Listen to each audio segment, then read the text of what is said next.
Hello friends, ഇന്ന് നമ്മൾ കാണാൻ പോകുന്ന എവർനൈറ്റ് എന്ന സീരീസിൻ്റെ രണ്ടാമത്തെ സീസണിലെ 31ാമത്തെ എപ്പിസോഡാണ്. ഇതിന് മുമ്പത്തെ ഭാഗം കാണാത്തവർ തീർച്ചയായും അതൊക്കെ കണ്ടതിന് ശേഷം മാത്രം ഇത് കാണുക. പ്ലേലിസ്റ്റിൻ്റെ ലിങ്ക് ഡിസ്ക്രിപ്ഷനിൽ ഇട്ടിട്ടുണ്ട്. കഴിഞ്ഞ എപ്പിസോഡിൻ്റെ അവസാനത്തിൽ നമ്മൾ കണ്ടത് ഗ്രീൻ ഫോർജിൽ അന്നത്തെ ദിവസത്തെ യുദ്ധം അവസാനിപ്പിച്ച് യുദ്ധം അടുത്ത ദിവസം തുടങ്ങാമെന്ന് അവർ തീരുമാനിക്കുന്നതാണ്. ഈ എപ്പിസോഡിൻ്റെ തുടക്കത്തിൽ തന്നെ കാണിക്കുന്നത് ലൂബായും അവൻ്റെ ശിഷ്യനും തമ്മിലുള്ള ഒരു സംഭാഷണമാണ്. ശിഷ്യനോട് ചോദിക്കുകയാണ്, സെക്കൻഡ് ബ്രദർ എവിടെയാണ് വാള് വെച്ചിരിക്കുന്നതെന്ന് നിനക്കറിയാമോ? അവനെപ്പോൾ ഫ്രണ്ടിലാണെന്ന് പറയുന്നു. ദൂരം എത്രയാണെന്ന് ചോദിക്കുമ്പോൾ അവനെ പറയാൻ സാധിക്കുന്നില്ല. ലൂബായി പറയുകയാണ്, എൻ്റെ സോഡ് തിയറി പറയുന്നതിനേക്കാളും കുറച്ചുകൂടി മുന്നോട്ട് ദൂരം കൂട്ടിയാണ് അവൻ സോഡ് വെച്ചിരിക്കുന്നത്. അത് ഞാൻ മാത്രമേ ശ്രദ്ധിച്ചുള്ളൂ. ഞാൻ കാണത്തക്ക രീതിയിലാണ് അവനത് വെച്ചത്. ഞാൻ കാണണമെന്ന രീതിയിൽ തന്നെ. എൻ്റെ ജീവിതത്തിൽ ഉടനീളം ഒരുപാട് പ്രൗഡ് പീപ്പിളിനെ ഞാൻ കണ്ടിട്ടുണ്ട്. പക്ഷേ ഇവൻ്റെ അത്രയും പ്രൗഡ് ആയിട്ടുള്ള ഒരു വ്യക്തിയെ ഞാൻ കണ്ടിട്ടില്ല. ശിഷ്യൻ അപ്പോൾ ചോദിക്കുകയാണ്, എപ്പോഴാണ് സെക്കൻഡ് ബ്രദറുമായി അങ്ങ് ഫൈറ്റ് ചെയ്യാൻ പോകുന്നത്? ലൂബായി പറയുകയാണ്, അവൻ്റെ ശക്തിയുടെ ഏറ്റവും പീക്കിലായിരിക്കുന്ന സമയത്ത്, അവൻ മുറിവേറ്റ് ടയേർഡാകാൻ തുടങ്ങുന്ന സമയത്തായിരിക്കും അത്. അപ്പോഴേക്കും യേഹോങ് അവിടെ എത്തി പറയുകയാണ്, അങ്ങേക്ക് അതിനുള്ള അവസരം ഉണ്ടാകുമെന്ന് തോന്നുന്നില്ല. ലൂബായി അപ്പോൾ ചോദിക്കുകയാണ്, സെക്കൻഡ് ബ്രദറിനെ തോൽപ്പിക്കാമെന്ന അത്രയ്ക്കും കോൺഫിഡൻസ് നിനക്കുണ്ടോ? യേഹോങ് അതെ എന്ന് പറയുന്നു. കൂടാതെ താൻ അത് എൻജോയും ചെയ്യുന്നു എന്ന് പറയുമ്പോൾ ലൂബായിയും അതെ എന്ന് പറയുന്നു. എന്നാൽ ലൂബായിനോട് നന്നായിട്ട് റെസ്റ്റ് എടുക്കാൻ പറഞ്ഞുകൊണ്ട് യേഹോങ് അവിടെ നിന്ന് പോകുന്നു. പിന്നെ കാണിക്കുന്നത് കുക്ക് ചെയ്ത് ഭക്ഷണം കഴിച്ചുകൊണ്ടിരിക്കുന്ന സെക്കൻഡ് ബ്രദറിനെയും മറ്റുള്ളവരെയുമാണ്. സെവൻത്ത് സിസ്റ്റർ കുക്ക് ചെയ്തത് മറ്റുള്ള സഹോദരന്മാർക്ക് ഇഷ്ടമാകുന്നില്ല. അത് അവർ പറയുകയും ചെയ്യുന്നു. എന്നാൽ സെവൻത്ത് സിസ്റ്റർ പറയുകയാണ്, നിങ്ങൾക്കത് ഇഷ്ടമാകില്ല, പക്ഷേ സെക്കൻഡ് ബ്രദറിന് അത് ഇഷ്ടമാകുമെന്ന് പറഞ്ഞ് അവൻ്റെ മുമ്പിൽ കൊണ്ടുവന്നും വെച്ച് കൊടുക്കുന്നു. സെക്കൻഡ് ബ്രദറിനോട് അവൾ പ്രത്യേക പരിഗണന കാണിക്കുന്നത് കൊണ്ട് അവളെ പ്രത്യേക രീതിയിൽ മറ്റുള്ള സഹോദരന്മാർ കളിയാക്കുകയും ചെയ്യുന്നുണ്ട്. അപ്പോഴാണ് അവൾ കുക്ക് ചെയ്തത് കരിഞ്ഞു പോകുന്നത്. ഓടി വന്നപ്പോഴേക്കും എല്ലാം കരിഞ്ഞു പോയിരുന്നു. മറ്റുള്ള സഹോദരന്മാർ അപ്പോൾ അത് കണ്ട് പറയുകയാണ്, അക്കാദമിയിൽ സാങ് ഉള്ള സമയത്തായിരുന്നു ഞങ്ങൾക്ക് നല്ല ഫുഡ് കിട്ടിയിരുന്നത്. എന്നാൽ തൻ്റെ കുറ്റം സമ്മതിക്കാൻ സെവൻത്ത് സിസ്റ്റർ തയ്യാറായില്ല. തനിക്ക് കുക്ക് ചെയ്യാൻ അറിയാത്തത് കൊണ്ടല്ല, കുക്ക് ചെയ്യാൻ ഉപയോഗിക്കുന്ന സ്റ്റൗവിൻ്റെ പ്രശ്നം കൊണ്ടാണ് അത് അങ്ങനെ ആയിപ്പോയതെന്നാണ് അവൾ പറയുന്നത്. കാരണം അത് ആയുധങ്ങൾ ഉണ്ടാക്കാനുള്ള സ്റ്റൗ ആയിരുന്നു. എന്നാൽ അതൊക്കെ കേട്ട് സെക്കൻഡ് ബ്രദർ സെവൻത്ത് സിസ്റ്ററിനോട് മിണ്ടാതിരിക്കാൻ പറയുന്നു. അത് കേട്ട് കഴിഞ്ഞപ്പോൾ സെവൻത്ത് സിസ്റ്ററിന് ശരിക്കും വിഷമവുമായി ദേഷ്യവുമായി. നിങ്ങൾക്ക് ഞാൻ കുക്ക് ചെയ്യുന്നത് ഇഷ്ടമല്ല എങ്കിൽ നിങ്ങളാരും ഒന്നും കഴിക്കണ്ട എന്ന് പറഞ്ഞുകൊണ്ട് സെവൻത്ത് സിസ്റ്റർ മാറി നിൽക്കുന്നു. അപ്പോൾ സെക്കൻഡ് ബ്രദറിന് മറ്റൊരു സഹോദരൻ വന്ന് സെർവ് ചെയ്ത് കൊടുക്കുന്നു. വേറൊരു സഹോദരൻ സെക്കൻഡ് ബ്രദറിൻ്റെ അടുത്ത് വന്നിട്ട് പറയുകയാണ്, അവൾ അങ്ങനെ ദേഷ്യപ്പെട്ടതിലൊന്നും വിചാരിക്കരുത്. സഹോദരനെ കുറിച്ച് ഓർത്ത് അവൾ ഒരുപാട് ആകുലപ്പെടുന്നുണ്ട്. അതാണ് സഹോദരൻ അങ്ങനെ പറഞ്ഞപ്പോൾ പെട്ടെന്ന് അവൾ ദേഷ്യത്തിലായത്. എന്നാൽ അത്തരത്തിലുള്ള ഇമോഷൻസിൻ്റെ ഒന്നും ആവശ്യമില്ല എന്ന് സെക്കൻഡ് ബ്രദർ പറയുന്നു. ലൂബായി നേരത്തെ പറഞ്ഞത് ശരിയാണ്. യഥാർത്ഥ പോരാളി ഒരു ഇമോഷൻസിനെയും വകവെക്കാത്തവനാണ്. അതേപോലെ തന്നെയാണ് സെക്കൻഡ് ബ്രദറും. അതിനുശേഷം എഴുന്നേറ്റ് എന്ന് സെക്കൻഡ് ബ്രദർ പറയുകയാണ്, ഇന്നത്തെ യുദ്ധം അവസാനിച്ചു, നാളെ യുദ്ധം തുടരും. എന്തൊക്കെ തന്നെ സംഭവിച്ചാലും ഞാൻ ഒരു സ്റ്റെപ്പ് പോലും പിൻവാങ്ങില്ല.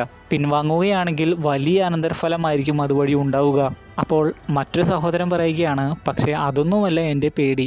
രാത്രി അവർ നമ്മളെ വളഞ്ഞ് ഓളിയാക്രമണം നടത്തുമോ എന്നതാണ് എൻ്റെ പേടി. അപ്പോൾ സെക്കൻഡ് ബ്രദർ പറയുകയാണ്, ഫൂസി ഇതെല്ലാം മുകളിൽ നിന്ന് നിരീക്ഷിക്കുന്നുണ്ട്. ഫൂസി അതിനൊന്നും അനുവദിക്കില്ല.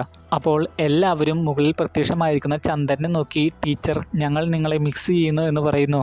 ഇതേ സമയം തന്നെ ഹെവൻലി ഗോഡിൻ്റെ കണ്ണിൽ നിന്നും കണ്ണുനീർ വന്നു പോകുന്നു. സാങ് ആകട്ടെ ഫൂസിയോട് എന്ന പോലെ ഫൂസിയെ മിസ് ചെയ്യുന്നു എന്ന് പറയുന്നു. മിസ് ചെയ്യുന്നു എന്ന് വെച്ചാൽ എന്താണെന്ന് ചോദിക്കുമ്പോൾ സാങ് അതിൻ്റെയൊക്കെ അർത്ഥം പറഞ്ഞു കൊടുക്കുന്നുണ്ട്. അപ്പോൾ അതിനും ഹെവൻലി ഗോഡ് പറയുന്നത് അതൊക്കെ യൂസ്ലെസ് ആയിട്ടുള്ള ഇമോഷൻസ് ആണെന്നൊക്കെയാണ്. എന്നാൽ അതൊന്നും യൂസ്ലെസ് അല്ല, വളരെ മീനിങ് ഫുൾ ആയിട്ടുള്ള കാര്യങ്ങളാണ്. മനുഷ്യ ജീവിതത്തിൽ അതുകൊണ്ടുള്ള അർത്ഥം എന്തൊക്കെയാണെന്ന് സാങ് അപ്പോൾ പറഞ്ഞു കൊടുക്കുന്നു. ഹെവൻലി ഗോഡ് അപ്പോൾ പറയുകയാണ്, പക്ഷേ ഞാനതിന് മനുഷ്യയല്ലല്ലോ, ഞാനിതൊന്നും കെയർ ചെയ്യുന്നില്ല എന്ന് പറയുമ്പോൾ ഒരുപാട് വിഷമത്തോടെ സാങ് യങ് മാസ്റ്റർ ഞാൻ നിന്നെ മിസ് ചെയ്യുന്നു എന്ന് പറയുന്നു. നിനക്കാണ് ഉദ്ദേശിച്ചത്. ഹെവൻലി ഗോഡ് അപ്പോൾ ദേഷ്യത്തോടെ അവൻ്റെ പേര് പറയരുതെന്ന് പറയുന്നു. സാങ് അപ്പോൾ പറയുകയാണ്, പക്ഷേ അവനെ നമ്മൾ കല്യാണം കഴിച്ചതാണ്. എന്നാൽ അത്തരം യൂസ്ലെസ് ആയിട്ടുള്ള കാര്യങ്ങൾ നീ ചിന്തിക്കേ വേണ്ട എന്ന് ഹെവൻലി ഗോഡ് പറയുന്നു. പിന്നെ കാണിക്കുന്നത് ഒരു ദൂതം വഴി ലോങ്കി രാജകുമാരന് ഒരു സന്ദേശം കിട്ടുന്നതാണ്. അത് വായിച്ചു കഴിയുമ്പോൾ ലോങ്കി രാജകുമാരൻ ഒരുപാട് സന്തോഷവാനാകുന്നു. അതിനുശേഷം സീമോയിനോടും മറ്റുള്ളവരോടുമായിട്ട് പറയുകയാണ്, നിങ്ങൾ കുറച്ച് പേർ ഇവിടെ തന്നെ നിൽക്കണം, ബാക്കിയുള്ളവർ എന്നെ ഫോളോ ചെയ്യൂ. സന്ദേശം കിട്ടിയതനുസരിച്ച് ലോങ്കി രാജകുമാരൻ മറ്റൊരു സ്ഥലത്തേക്ക് പോകാൻ പ്ലാൻ ചെയ്യുകയാണ്. സീമോ എന്നാൽ എഴുന്നേറ്റ് എന്ന് പറയുകയാണ്, എന്തിനാണ് പെട്ടെന്ന് ഈ ഒരു തീരുമാനം എടുക്കുന്നത്? ഷിയോഷു നയിക്കുന്ന താങ് സ്റ്റേറ്റുമായിട്ടുള്ള ഈ യുദ്ധത്തിൽ നമ്മൾ ആധിപത്യം പുലർത്തി വരികയാണ്. നല്ലൊരു അറ്റാക്ക് നടത്തുകയാണെങ്കിൽ ഷിയോഷുവിന് മാത്രമല്ല താങ് സ്റ്റേറ്റിലെ എല്ലാവരെയും നമുക്ക് കീഴടക്കാം. അങ്ങനെ ഷിയോഷുവിനോട് നിന്റെ ഫാദറിനെ കൊന്നതിന് പ്രതികാരം ചെയ്യാം. ലോങ്ക്വിൻ രാജകുമാരൻ എന്നാൽ പറയുകയാണ് ഷിയോഷുവിനെ കൊന്നതുകൊണ്ട് യുദ്ധത്തിന് വിധി മാറാൻ പോകുന്നില്ല, പക്ഷേ ഈ വ്യക്തിക്ക് സാധിക്കുമെന്ന് പറയുന്നു. ലെക്ചറിൽ പറയുന്ന വ്യക്തിയാണ് ഉദ്ദേശിക്കുന്നത്. അത്രയ്ക്കും പവർഫുൾ ആയിട്ടുള്ളത് ആരാണെന്ന് സീമോ ചോദിച്ചു കഴിയുമ്പോൾ ഞാൻ ഒരുപാട് റെസ്പെക്ട് ചെയ്യുന്ന ടെമ്പിൾ മാസ്റ്റർ ആണതെന്ന് ലോങ്ക്വിൻ രാജകുമാരൻ പറയുന്നു. താൻ ടെമ്പിൾ മാസ്റ്ററിനെ സപ്പോർട്ട് ചെയ്യാൻ പോവുകയാണ്, ഷിയോഷുവിൻ്റെ മേലൊരു കണ്ണ് വേണം, എങ്ങനെ വന്നാലും പിടിച്ചു നിൽക്കണമെന്നൊക്കെ പറഞ്ഞ് ലോങ്ക്വിൻ രാജകുമാരൻ അവിടുന്ന് പോകുന്നു. ലോങ്ക്വിൻ രാജകുമാരൻ അവിടുന്ന് പോകുന്ന കാര്യം ആരോടും പറയരുതെന്നും സീമോയോട് പറയുന്നുണ്ട്. ശേഷം കുറച്ച് സൈന്യത്തോടു കൂടി ലോങ്ക്വിൻ രാജകുമാരൻ അവിടുന്ന് പോകുന്നതായി കാണിക്കുന്നു. പിന്നെ കാണിക്കുന്നത് കൊട്ടാരത്തിൽ വന്നിരിക്കുന്ന നിങ്കയും ഷിയാത്തിയരജ്ഞിയും ഒക്കെയാണ്. മറ്റൊരു സൈന്യം കൂടി നോർത്തേൺ സൈഡിൽ നിന്ന് അറ്റാക്ക് ചെയ്യുന്നു എന്ന് പറയുമ്പോൾ ഷിയാത്തിയരജ്ഞി അതിനുള്ള മാർഗം താൻ കണ്ടിട്ടുണ്ടെന്ന് പറയുന്നു. അതായത് അവരെ നേരിടാനുള്ള മാർഗം. രാജാവ് അവിടെ എന്തോ എഴുതിക്കൊണ്ടും ഇരിക്കുന്നു. ഇപ്പോൾ പുതിയതായിട്ട് അവർക്കെതിരെ തിരിഞ്ഞിരിക്കുന്നത് ഹുവാൻ സൈന്യമാണ്. അവരെ നേരിടാനുള്ള എന്തൊക്കെയോ ടാക്ടിക്സ് അപ്പോൾ ഷിയാത്തിയരജ്ഞി പറഞ്ഞു കൊടുക്കുന്നു. അത് നിങ്കയോട് വിവരിച്ചു കൊടുക്കുന്ന സമയത്ത് ഷിയോഷുവിൻ്റെ സൈന്യത്തിന് ചെറിയ വിജയമൊക്കെ നേടാൻ സാധിച്ചിട്ടുണ്ട് എന്ന കാര്യവും നിങ്കയോട് പറയുന്നുണ്ട്. നിങ്ക അപ്പോൾ പറയുകയാണ് യാൺ സ്റ്റേറ്റിൻ്റേത് വലിയ ആർമിയാണ്, ഷിയോഷുവിന് ചെറിയ ആർമി മാത്രമേ ഉള്ളൂ, അവർക്ക് അധികം പിടിച്ചു നിൽക്കാനാകില്ല. ഷിയാത്തിയരജ്ഞി അപ്പോൾ പറയുകയാണ് കിട്ടിയ റിപ്പോർട്ട് അനുസരിച്ച് ഷിയോഷുവിൻ്റെ 4000-ഓളം ആളുകൾ മരിച്ചിട്ടുണ്ട്. അവയിൽ ഭൂരിഭാഗവും സ്വയമേ യുദ്ധം ചെയ്യാൻ തയ്യാറായിട്ട് വന്ന താങ് സ്റ്റേറ്റിലെ സാധാരണ ജനങ്ങളാണ്. വിഷമത്തോടെയാണ് അതൊക്കെ പറയുന്നത്. പിന്നെ ഷിയോഷുവിനെയും അവിടുത്തെ സൈന്യത്തെയും കാണിക്കുന്നു. അവിടെ മണ്ണുകൊണ്ട് കുറേ കൂനകൾ കൂട്ടിയിരിക്കുന്നു. മരിച്ചവരെ അടക്കം ചെയ്തതാണത്. കുറച്ച് പട്ടാൾക്കാർ ആദരസൂചകമായി കുറേ പേപ്പറുകൾ അതിനുമേതെ വിതറുന്നുണ്ട്. അപ്പോഴേക്കും ഒരു സഹോദരൻ വന്ന് ഷിയോഷുവിൻ്റെ അടുത്ത് ഒരു ന്യൂസ് പറയുകയാണ്. ലോങ്ക്വിൻ രാജകുമാരൻ സ്കിൽഡ് ആയിട്ടുള്ള കുറച്ച് പട്ടാളക്കാരോട് കൂടി ഇവിടം വിട്ട് വളരെ വേഗത്തിൽ എങ്ങോട്ടോ പോകുന്നു. ഡയറക്ഷൻ എങ്ങോട്ടാണെന്ന് പറഞ്ഞു കൊടുക്കുമ്പോൾ അത് താങ് സ്റ്റേറ്റിലേക്ക് തന്നെയായിരിക്കുമെന്ന് ഷിയോഷുവിന് മനസ്സിലാകുന്നു. ആ വ്യക്തി അപ്പോൾ പറയുകയാണ് ലോങ്ക്വിൻ രാജകുമാരനും ആ കുറവ് എണ്ണം സൈന്യവുമായിട്ട് താങ് സ്റ്റേറ്റിലേക്ക് ഇപ്പോൾ അവർ പോവുകയാണെങ്കിൽ എന്തായാലും പരാജയപ്പെടും. പിന്നെ എന്തുകൊണ്ടാണ് അവർ തിടുക്കത്തിൽ അങ്ങോട്ട് പോയത്? ഷിയോഷു പറയുകയാണ് അങ്ങനെയെങ്കിൽ ഒരു കാരണം മാത്രമാണ് അതിന് പിന്നിലുള്ളത്. അവൻ താങ് സ്റ്റേറ്റിൽ എത്തിക്കഴിഞ്ഞാൽ താങ് സ്റ്റേറ്റ് നാശമാകുമെന്ന് അവൻ വിശ്വസിക്കുന്നു. അങ്ങനെയെങ്കിൽ ഉടനെ തന്നെ നമുക്ക് പുറപ്പെടാമെന്ന് ഷിയോഷു പറയുന്നതായി കാണിക്കുന്നു. ലോങ്ക്വിൻ രാജകുമാരനെ പിന്തുടരാനാണോ എന്ന് അറിയില്ല. പിന്നെ കാണിക്കുന്നത് രാജാവ് നിങ്കയോട് ഗോഡ് ചാർട്ട് ഇൻഫോർമേഷൻ്റെ വിള്ളലുകൾ പരിഹരിച്ചോ എന്ന് ചോദിക്കുന്നതാണ്. എന്നാൽ 2 ദിവസം കഴിഞ്ഞിട്ടും തനിക്ക് അതിന് ഇതുവരെയും സാധിച്ചിട്ടില്ല എന്നും മാക്സിമം 7 ദിവസം മാത്രമേ എൻ്റെ സഹോദരന്മാർക്ക് ശത്രുക്കളെ പിടിച്ചു നിർത്താനാവുകയുള്ളൂ. എൻ്റെ മാസ്റ്ററും രാജാവും എന്നെ ഏൽപ്പിച്ച ഈ ദൗത്യം എനിക്ക് പൂർത്തിയാക്കാൻ സാധിക്കുമോ ഇല്ലയോ എന്ന് അറിയില്ല എന്ന നിരാശയോടെ നിങ്ക പറയുമ്പോൾ ഷിയാത്തിയരജ്ഞി പറയുകയാണ് അങ്ങനെയൊന്നും പറയരുത്, എനിക്ക് നിന്നെ നല്ല വിശ്വാസമുണ്ട്, നിനക്കത് സാധിക്കും, ഞങ്ങളെല്ലാവരും നിന്നിൽ വിശ്വസിക്കുന്നുണ്ട്. രാജാവും അതുതന്നെയാണ് പറയുന്നത്.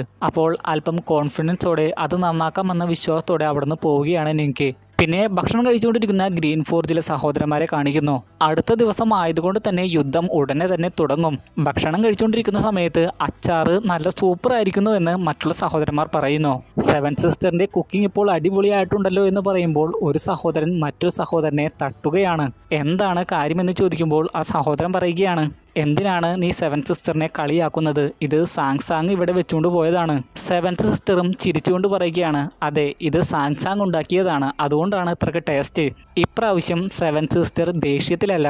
അപ്പോഴേക്കും വലിയൊരു വിളംബരം മുഴങ്ങുന്നതായി അവർ കേൾക്കുന്നു. ഷീലിങ്ങിൻ്റെ സൈന്യം യുദ്ധം ചെയ്യാൻ റെഡിയാകുന്നു. യേഹോങ്യു ആണ് ഇപ്പോൾ ഫൈറ്റിനായി മുന്നോട്ട് വന്നുകൊണ്ടിരിക്കുന്നത്.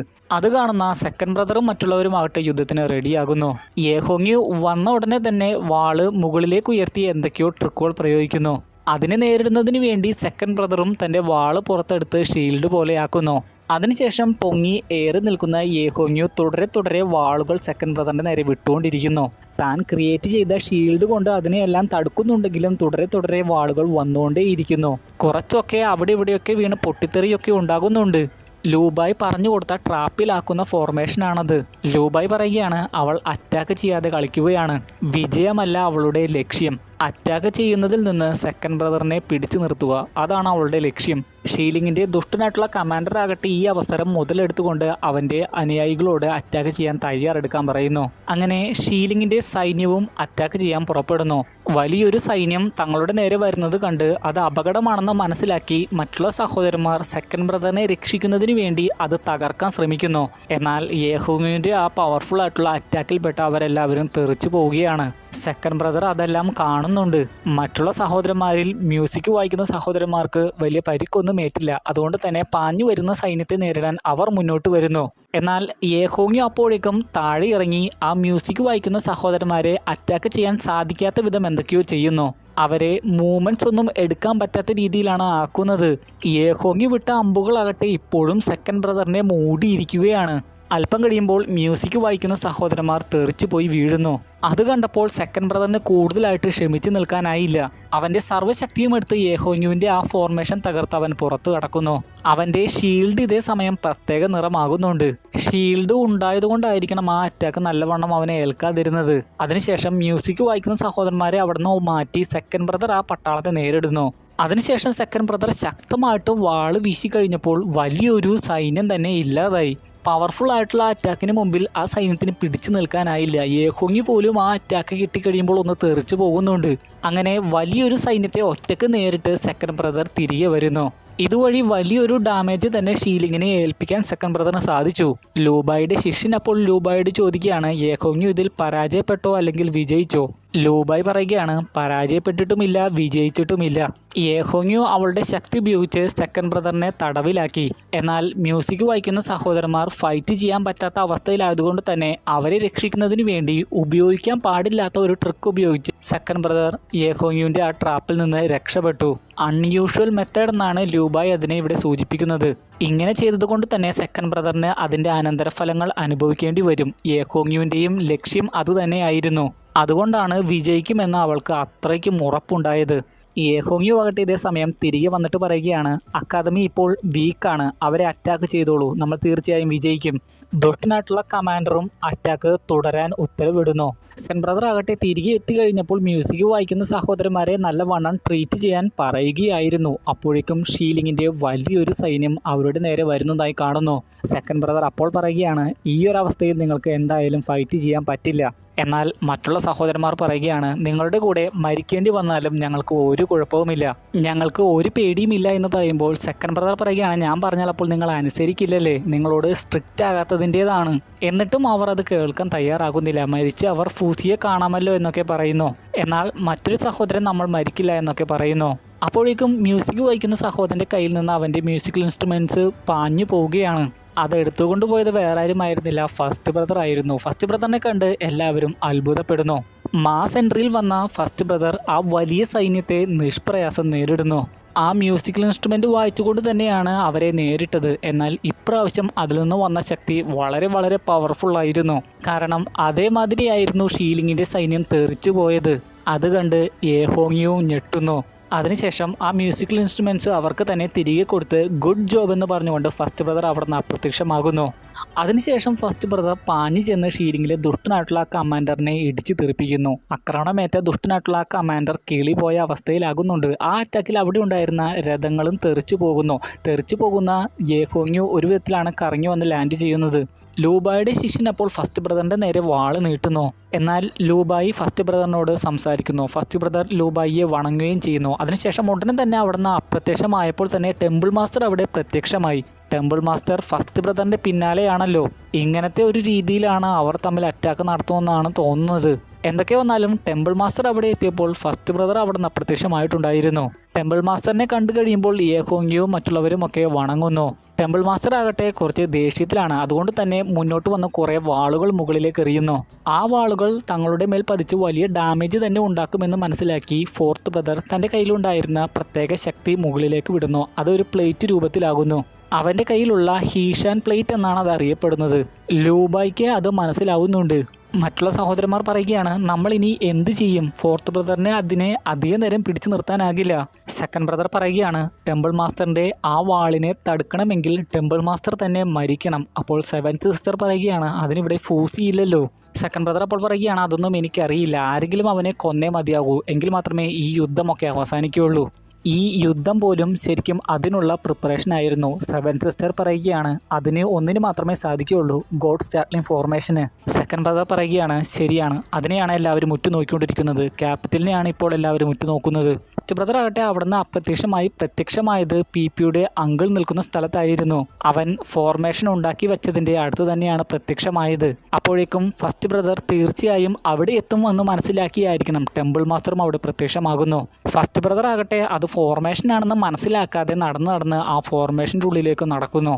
അവനെ ട്രാപ്പിലാക്കുന്നതിന് വേണ്ടി തന്നെയായിരിക്കണം പിയുടെ അങ്കിൾ ആ ഫോർമേഷൻ ഉണ്ടാക്കിയത്.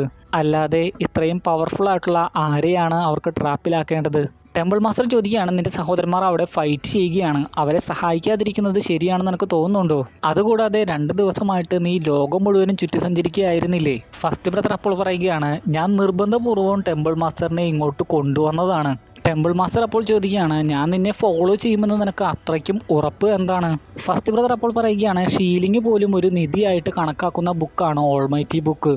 അതിൻ്റെ ഒരു ഭാഗം എൻ്റെ കരങ്ങളിലാണ്. അതെനിക്ക് നശിപ്പിക്കാം, അല്ലെങ്കിൽ നശിപ്പിക്കാതിരിക്കാം. നശിപ്പിച്ചാൽ ഷീലിങ്ങിന് അത് വലിയ നഷ്ടമായിരിക്കും. അതിനു വേണ്ടിയെങ്കിലും ടെമ്പിൾ മാസ്റ്റർ എന്നെ ഫോളോ ചെയ്യുമെന്നറിയാം. ടെമ്പിൾ മാസ്റ്റർ അപ്പോൾ പറയുകയാണ്, നീ ഇങ്ങോട്ട് വന്നതല്ലേ, ഇനി ഇവിടെ നിന്ന് പോകണ്ട. ഫസ്റ്റ് ബ്രദർ അപ്പോൾ ഒന്ന് ചിരിച്ചുകൊണ്ട് പറയുകയാണ്, എന്നെ ഇവിടെ ആർക്കും ഇഷ്ടമാകില്ല, ഞാൻ പോവുകയാണ്. ടെമ്പിൾ മാസ്റ്റർ അപ്പോൾ പറയുകയാണ്, നിനക്ക് പോകാൻ സാധിക്കില്ല, ട്രാപ്പിൽ വന്ന് വീണു പോയ പക്ഷിയെ പോലെയാണ് നീ എന്ന് പറഞ്ഞുകൊണ്ട് ടെമ്പിൾ മാസ്റ്റർ കൈ വീശുമ്പോൾ തന്നെ അവൻ്റെ അടിയിലുണ്ടായിരുന്ന ഫോർമേഷൻ ആക്ടിവേറ്റ് ആകുന്നു. ഫസ്റ്റ് ബ്രദറിന് അപ്പോൾ എല്ലാം മനസ്സിലാകുന്നു. താൻ ഇവിടെ വരുമെന്ന് ടെമ്പിൾ മാസ്റ്റർ നേരത്തെ തന്നെ മനസ്സിലാക്കിയിരുന്നു. അതുകൊണ്ട് അവിടെ ഒരു ട്രാപ്പ് വെച്ചിരുന്നു. നിന്റെ ഈ ശക്തി ഉപയോഗിച്ച് നിനക്ക് ഇതിൽ നിന്ന് പുറത്തു കടക്കാനാകില്ല. ഞാൻ ശരിക്കും ഇങ്ങനെയൊന്നും ചെയ്യാൻ പാടില്ല, പക്ഷേ എനിക്കിപ്പോൾ സമയമില്ല. ഉടനെ തന്നെ എനിക്ക് താങ് സ്റ്റേറ്റിൻ്റെ ക്യാപിറ്റലിൽ എത്തേണ്ടിയിരിക്കുന്നു എന്ന് പറഞ്ഞുകൊണ്ട് ടെമ്പിൾ മാസ്റ്റർ അവിടെ നിന്ന് പോകാൻ ഒരുങ്ങുന്നു. എന്നാൽ ആ ഫോർമേഷൻ ഒന്ന് നിരീക്ഷിച്ച് ചിരിച്ചുകൊണ്ട് ടെമ്പിൾ മാസ്റ്ററിനെ വിളിച്ച് ഫസ്റ്റ് ബ്രദർ പറയുകയാണ്, ഈ ഫോർമേഷന് ഒരു പ്രശ്നമുണ്ട്. അതിനുശേഷം ആ ഫോർമേഷൻ്റെ അടുത്തുണ്ടായിരുന്ന കുറച്ച് കല്ലുകൾ എടുക്കുന്നു. അതാരോ മനഃപൂർവ്വവും കമ്പികളാൽ കോർത്തിട്ടതായിരുന്നു. അത് എടുത്തു കഴിയുമ്പോൾ തന്നെ ആ ഫോർമേഷനും ഡീആക്ടിവേറ്റ് ആകുന്നുണ്ട്. ഇതുണ്ടായിരുന്നത് കൊണ്ട് തന്നെ ഈ ഫോർമേഷൻ യൂസ്ലെസ് ആണെന്ന് പറഞ്ഞുകൊണ്ട് ശേഷം ഫസ്റ്റ് ബ്രദർ അവിടെ നിന്ന് അപ്രത്യക്ഷമാകുന്നു. പിയുടെ അങ്കിളാകട്ടെ വളരെ ആകുലതയോടെ ഓടി വന്ന് ആ കല്ലുകൾ എടുത്തുകൊണ്ട് പറയുകയാണ്, ഇത് തകർത്തത് ആണ്. ഈ ഫോർമേഷൻ തകർത്തു.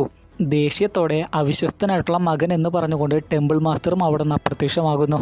പിന്നെ കാണിക്കുന്നത് നിങ്കയെയും തേർഡ് സിസ്റ്ററിനെയുമാണ്. നിങ്ക പറയുകയാണ്, നമ്മുടെ സഹോദരന്മാർ ഫൈറ്റ് ചെയ്തുകൊണ്ടിരിക്കുകയാണ്, പക്ഷേ ഇതുകൊണ്ടൊന്നും ഒരു കാര്യവുമില്ലല്ലോ. തേർഡ് സിസ്റ്റർ പറയുകയാണ്, അതെ, ടെമ്പിൾ മാസ്റ്റർ ഇവിടെ വന്നു കഴിഞ്ഞാൽ ആർക്കും അവനെ തടുക്കാനാകില്ല. നിരാശയോടെ നിങ്ക പറയുകയാണ്, ഈ 7 ദിവസത്തിനുള്ളിൽ എന്ത് ചെയ്യാനാകും? നിരപരാധികൾ വെറുതെ മരിക്കാൻ പോകുന്നു. 7 ദിവസത്തിൽ 3 ദിവസം കഴിഞ്ഞിരിക്കുന്നു, ഒരു മാറ്റവുമില്ല. എനിക്കിത് സാധിക്കില്ല എന്ന് പറയുമ്പോൾ തേർഡ് സിസ്റ്റർ പറയുകയാണ്, അങ്ങനെയൊന്നും പറയരുത്, നിനക്ക് സാധിക്കും, ഇനിയും 4 ദിവസം കൂടിയില്ലേ. നിങ്ക അപ്പോൾ പറയുകയാണ്, അത് ഓർത്തു കഴിയുമ്പോഴാണ് എനിക്ക് കൂടുതൽ നിരാശ. ഫൂസിയും യാൻസിയും എന്നെ തിരഞ്ഞെടുത്തു. എന്തിനു വേണ്ടി? ഒരിക്കൽ വെർമില്യൺ ബേർഡ് പോലും എന്നോട് കോപിച്ചിരുന്നു. എന്നിട്ടാണ് ഞാൻ നല്ലൊരു തലിസ്മാൻ എക്സ്പേർട്ട് പോലുമല്ല, എന്നിട്ട് എന്തിനാണ് എന്നെ തിരഞ്ഞെടുത്തത്? എന്നാൽ നിന്നെ കൊണ്ടത് സാധിക്കും, നീ നല്ലൊരു തലിസ്മാൻ എക്സ്പേർട്ടാണ് എന്നൊക്കെ പറഞ്ഞ് തേർഡ് സിസ്റ്റർ നിങ്കയെ ശക്തിപ്പെടുത്തുന്നു. അതുകൂടാതെ തിരിച്ച് തേർഡ് സിസ്റ്റർ അവളുടെ വർക്കിലേക്ക് തിരിയുന്നതിന് മുമ്പ് അവനെ സഹായിക്കുന്നതിന് വേണ്ടി ഒരാളെ കൂടി വിടാമെന്നും പറയുന്നുണ്ട്. എന്നാൽ അത് ആരാണെന്ന് പറയുന്നില്ല. പിന്നെ പിയെ തേടി നടക്കുന്ന പിയുടെ അങ്കിളിനെ കാണിക്കുന്നു. എന്നാൽ പെട്ടെന്ന് ഒരു സ്ഥലത്ത് വെച്ച് അവനൊരു ഫോർമേഷനിൽ അകപ്പെടുകയാണ്.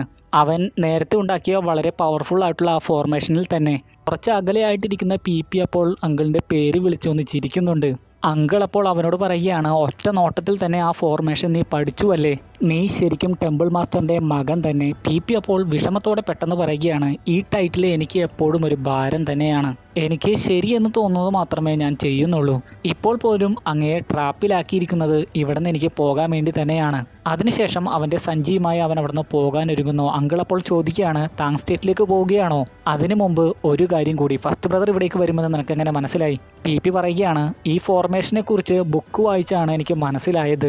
ഊഹിച്ചു നോക്കിയപ്പോൾ അത്രയ്ക്കും പവർഫുള്ളായ നിങ്ങൾക്ക് ട്രാപ്പിലാക്കേണ്ട ഒരു വ്യക്തി ഫസ്റ്റ് ബ്രദർ ആയിരിക്കുമെന്ന് എനിക്ക് തോന്നി.